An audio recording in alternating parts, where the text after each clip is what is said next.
Hi, Bryn here. Now, if you've seen my drain hole video, what a cracker it was, you'll know that at the back of the fridge there's a drain hole that collects the water as it condenses. Well, this water has to go somewhere, into a drip tray.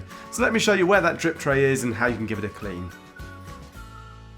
So I've turned the fridge freezer off and spun it around, and at the bottom here you can see the compressor. Now sitting on top of that is the drip tray, and you can see this hose here which actually connects up to the drain hole in the fridge and allows the water to flow down and land in the drip tray. This water then evaporates from the heat of the compressor. Now as you can see, mine's nice and clean, but if yours is a bit dirty or maybe smells a bit, then you can give it a very quick clean using a couple of bits of kitchen roll and give it a wipe around.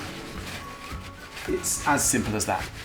So there we go, a quick way to clean your drip tray. But if your fridge is still a bit smelly, you can always check out our smelly fridge video by clicking the link here. And of course, if you want any further support, you can live chat with our service team at hotpointservice.co.uk.